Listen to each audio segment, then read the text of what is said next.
Hello students, आज के video में हम प्रतिरोधों का समांतर संयोजन करना सीखेंगे कि प्रतिरोधों को किस प्रकार से समांतर क्रम में जोड़ा जाता है और जोड़ने पर हमको रिजल्ट किस प्रकार मिलता है।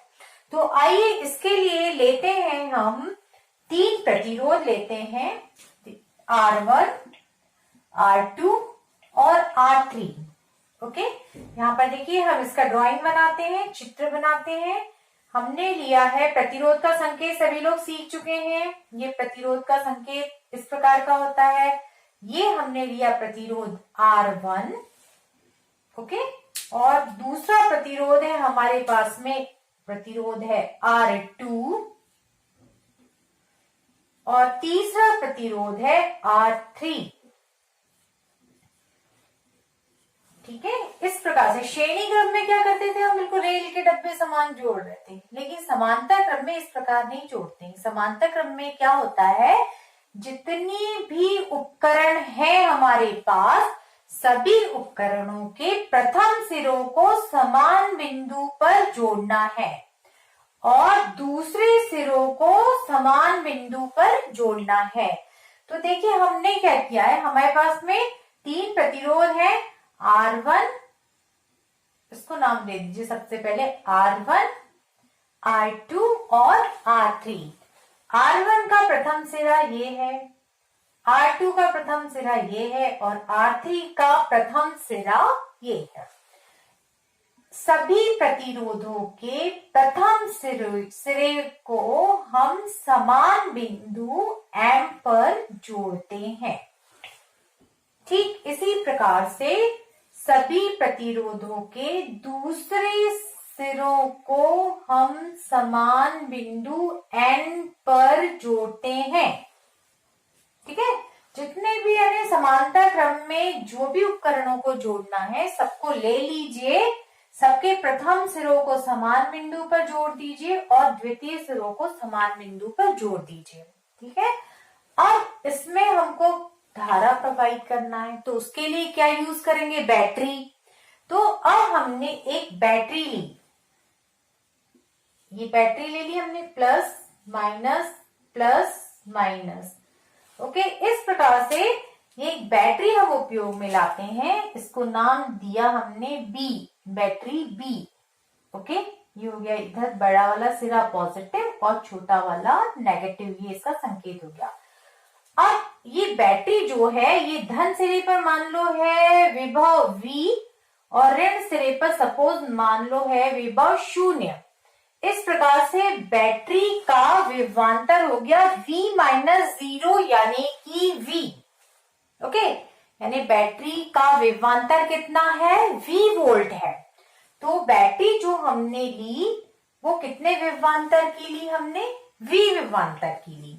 ठीक है, अब ये बैटरी जो है इसको हम जोड़ते हैं किसके बीच, M और N के बीच, M और N के बीच में जोड़ते हैं बैटरी को। और अब जानते हैं ऑन ऑफ करने के लिए क्या जोड़ना पड़ेगा, कुंजी। तो यहाँ पे आप एक प्लग कुंजी जोड़ दीजिए, ये कुंजी जोड़ दी आपने, की जोड़ दी। अब यहाँ बैटरी से कितनी धारा प्रवाहित होगी, इसको नापने के लिए, धारा नापने के लिए क्या जोड़ते हैं, एमीटर। ये एमीटर का संकेत बना दिया। इस प्रकार से ये सर्किट पूरा कंप्लीट हो गया, आपका विद्युत परिपथ कंप्लीट हो गया।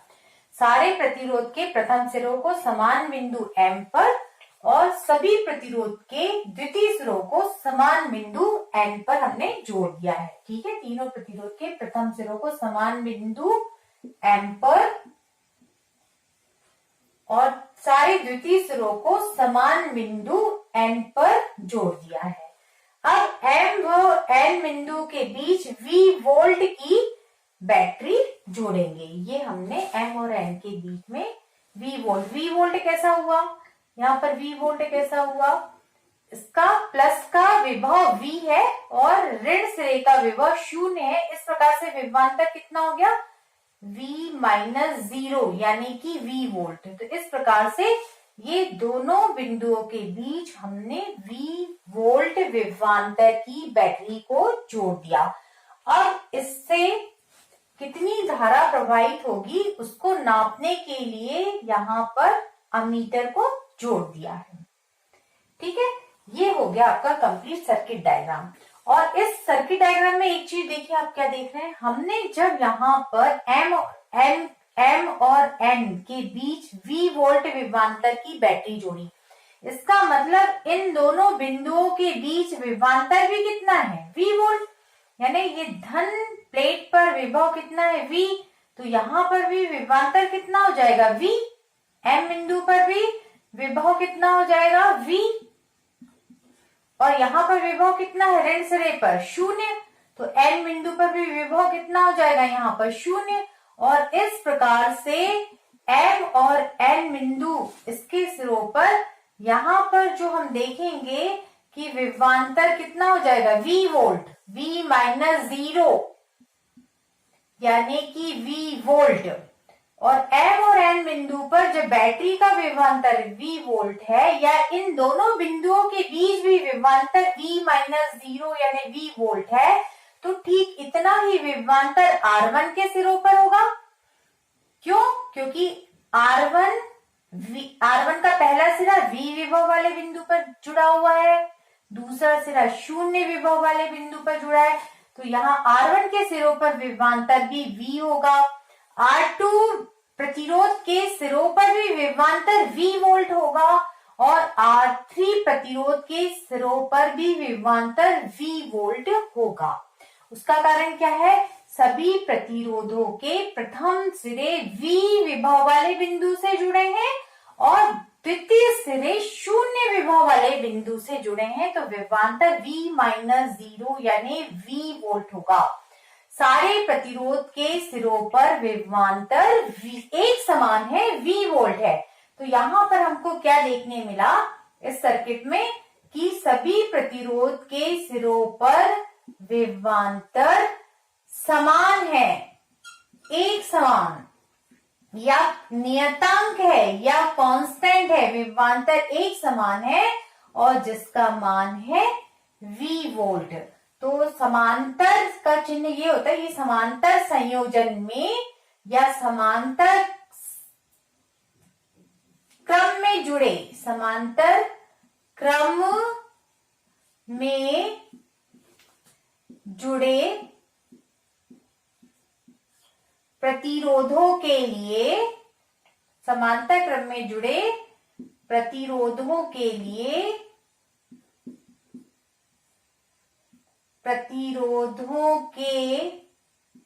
लिए विभवांतर एक समान यानी कि नियतांक होता है। इसको याद रखना है आपको, ये नोट मिल रहा है हमको ये, ठीक है। फिर हम आगे आप देखते हैं, इतना आप नोट कर लीजिए। एक बार फिर से मैं फटफट बता रही हूँ कि सभी प्रतिरोधों को प्रथम सिरे M पर और द्वितीय सिरों को N बिंदु पर जोड़कर इनके बीच में हमने V वोल्ट की बैटरी जोड़ दी। V वोल्ट की कैसे, धन सिरे का विभव V है, ऋण सिरे का विभव 0 है, V वोल्ट की बैटरी जोड़ दी, यानी M और N बिंदु पर भी विभवांतर कितना हुआ, V माइनस 0, यानी कि V इस प्रकार से R1, R2, R3 सभी के सिरों पर विभवांतर V माइनस 0 यानी V एक समान है, क्योंकि सारे उपकरण के प्रथम सिरे समान बिंदु M पर और द्वितीय सिरे समान बिंदु N पर जुड़े हैं। इसको अच्छे से नोट कर लीजिए पॉज करके। अब देखिए चित्र में हम क्या कर रहे हैं, यहाँ पर ये जो कुंजी है इसमें हमने प्लग लगा दिया, यानी ऑन कर दिया। जैसे ही प्लग लगाया तो इस बैटरी से धारा I प्रवाहित हो रही है, मतलब इस बैटरी से धारा प्रवाहित होने लगी, और ये बैटरी से जो धारा प्रवाहित हो रही है इसको अमीटर ने नाप लिया। जब नाप रहा है तो इसमें ऐसे तीर का चिन्ह लगा दो, तो इसने जो धारा नापी, यानी ये नाप लेता है संकेतक से धारा नापी, वो मान लीजिए I एम्पियर है। धारा का मात्रक क्या होता है, एम्पियर, ठीक है। अब बैटरी जैसे ही ऑन किया, हमने प्लग में कुंजी लगाई, बैटरी से धारा प्रवाहित हुई, अमीटर ने नाप लिया I एम्पियर धारा प्रवाहित हो रही है। ये I एम्पियर धारा M बिंदु पर जाकर देखो कितने भागों में बटेगी। प्रतिरोध R1 में, प्रतिरोध R2 में, प्रतिरोध R3 में, क्योंकि इसको यहां पर 3 रास्ते हैं जाने के लिए। तो इस प्रकार से यहां पर धारा I आकर M बिंदु पर धारा I आकर 3 भागों में बट जाती है। मान लीजिए इसमें प्रवाहित होने वाली धारा है I1, इसमें प्रवाहित होने वाली धारा है I2 और इसमें प्रवाहित होने वाली धारा है I3। ठीक है, तो हम क्या देखते हैं, अपन ने क्या किया, कुंजी में प्लग लगाया, कुंजी में प्लग लगाया, प्लग लगाने पर धारा प्रवाहित हो रही है। बैटरी से प्रवाहित धारा I M बिंदु पर 3 भागों में बट रही है। M बिंदु पर I1, I2, I3 में बट जाती है। तो हम इस प्रकार से लिख सकते हैं, क्या लिख सकते हैं अपन, कि I बराबर से I1 plus I2 plus I3, समीकरण नंबर 1। ये घटना कहां पर हो रही है, आपकी M बिंदु पर। M बिंदु पर ये धारा जो है 3 भागों में बढ़ गई, इसको हमने नाम दे दिया है समीकरण 1। अब यहाँ पर जो धारा बढ़ रही है हम उसका मान निकाल सकते हैं। कैसे निकालेंगे, देखिए हम जानते हैं V इक्वल टू क्या होता है, IR। हम जानते हैं V इक्वल टू क्या होता है, IR। तो इस रिजल्ट से धारा बराबर क्या हो जाएगा, इस रिजल्ट से I का मान देखो कितना हो जाएगा, I बराबर से R को इधर पक्षांतर कर दो, I बराबर कितना हो जाएगा, V बटे R। ठीक है, तो इस प्रकार से यहाँ पर देखो I1 का मान कितना होगा, देख लीजिए आप I1 का मान कितना होगा। I1, तो यहाँ पे विभवांतर कितना, I1 कहां पर बह रही है, प्रतिरोध R1 में से बह रही है, और प्रतिरोध R1 के सिरों पर विभवांतर कितना है, यहाँ पर कितना है, प्रथम सिरे पर V, यहाँ पे कितना है 0, तो विभवांतर कितना है V माइनस 0। अपने को मालूम है सारे प्रतिरोध के सिरों पर विभवांतर कितना है, V माइनस 0 यानी कि V। तो यहाँ पे I1 का मान कितना हो गया, I1 का मान हो गया विभवांतर V, प्रतिरोध का मान है R1 प्लस, इसी प्रकार से I2 का मान निकालो, विभवांतर कितना है R2 के सिरों पर V माइनस 0 यानी V, प्रतिरोध का मान कितना है R2। I3 धारा प्रतिरोध R3 में से बह रही है, तो यहां पर भी विभवांतर कितना है V माइनस 0, ये हो गया V बाय R3। तो ये हो गया आपका समीकरण A, नाम दे दीजिए चाहे तो इसको, क्या नाम दे दीजिए, समीकरण A। अब हम यहाँ I का मान निकालेंगे। देखिए I का मान कैसे निकालेंगे, हमने क्या माना, ये जो तीनों प्रतिरोध जुड़े हैं इनका तुल्य प्रतिरोध R है। हमने क्या माना कि इनका तुल्य प्रतिरोध समझते हैं ना, इनके बराबर का जो प्रतिरोध है, इन तीनों की जगह अकेला ये खुद काम करता है। इस जब हमने तीनों प्रतिरोधों को समांतर में जोड़ा, इन तीनों का मिलकर जो रिजल्ट होता है वो अकेला ये दे देता है, तो इसको कहते हैं तुल्य प्रतिरोध। तो इनके बराबरी का या तुल्य प्रतिरोध R है, जिसके सिरों पर हमने V वोल्ट की बैटरी लगाई, जो यहां पर लगी हुई है। ठीक इसी प्रकार V वोल्ट की हमने यहाँ पर बैटरी लगाई, ओके, और जिससे कितनी धारा बह रही है, I एम्पियर धारा प्रवाहित हो रही है। तो तुल्य प्रतिरोध R के लिए, ओके, तुल्य प्रतिरोध हमने जो लिया है, तुल्य प्रतिरोध R में V वोल्ट लगाने पर या V वोल्ट लगाने पर धारा कितनी बहेगी, धारा बराबर से कितना हो जाएगा, ये कितना विभवांतर लगा है V, प्रतिरोध का मान कितना है R। ये हो गया समीकरण B। अब देखिए यहाँ पर समीकरण A और B में देखिए, ये बाएं पक्ष क्या है, बराबर है, तो दाहिने पक्ष भी क्या हो जाएंगे, बराबर हो जाएंगे, आंसर आ जाएगा। तो समीकरण A और B की तुलना करने पर, समीकरण A और B की तुलना करिए, क्या प्राप्त कर रहे हैं अपन तुलना करने पर, क्या मिल रहा है हमको तुलना करने पर कि ये बाएं पक्ष जो है, यहाँ पर बाएं पक्ष क्या है, आपस में बराबर है। हमने तुलना करी तो यहाँ पर बाएं पक्ष दोनों के I और I है, बाएं पक्ष बराबर है तो दाहिने पक्ष भी बराबर होंगे, तो दाहिने पक्ष को बराबर लिख लीजिए। यहाँ पर दाहिना पक्ष है V/R1 plus V/R2 plus V/R3 और यहाँ पर क्या है V/R। अब यहाँ पर V को ऊपर से कॉमन ले लीजिए। ओके, यहाँ पर हम क्या कर रहे हैं, V को कॉमन ले रहे हैं। पॉज करके नोट कर लीजिए।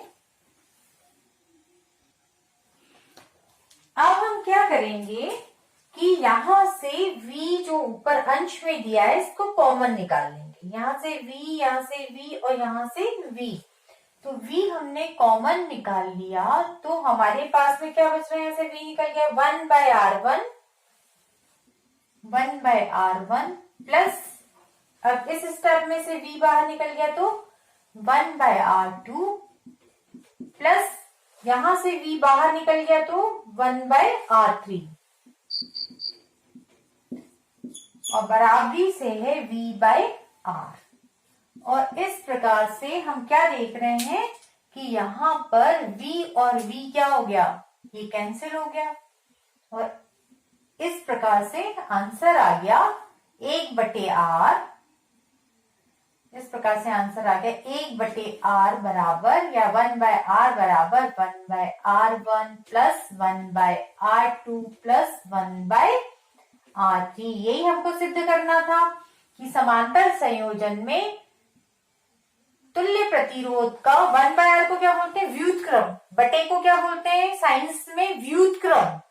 तो यहाँ पर ये क्या है, तुल्य प्रतिरोध, पूरे संयोजन में जुड़े प्रतिरोधों का क्या है, ये तुल्य प्रतिरोध सब अलग अलग जुड़े थे, R1, R2, R3 समांतर में, तो उनका परिणामी हमने क्या माना था, R। तो ये क्या हो गया, आंसर क्या मिला, तुल्य प्रतिरोध का व्युत्क्रम संयोजन में जो प्रतिरोध जुड़े हैं उनके व्युत्क्रम के योग के बराबर होता है।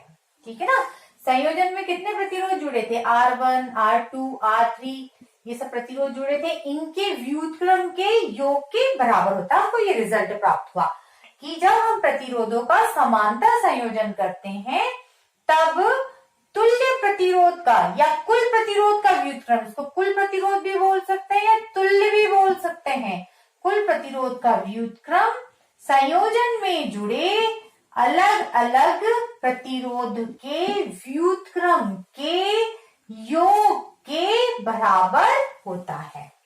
और इस समय में हमको रिजल्ट कम मिलता है जब उल्टा जोड़ते हैं, जब व्युत्क्रम होकर कोई राशि जोड़ती है तो हमको जो फाइनल आंसर मिलता है तो वो संयोजन में जो सबसे कम प्रतिरोध है उसके मान से भी कम मिलता है। तो जब हमको सबसे कम प्रतिरोध चाहिए तो हम समांतर संयोजन उपयोग में लाएंगे और जब अधिक प्रतिरोध चाहिए तो हम श्रेणी क्रम प्रतिरोधों का उपयोग में लाएंगे, क्योंकि उसमें डायरेक्ट जुड़ते हैं प्रतिरोध। ठीक है, तो आप इसको बढ़िया ड्राइंग बनाइए, बार बार पढ़िए, समझिए, देखिए, तो ये बहुत ही आसान है। Okay, thank you so much.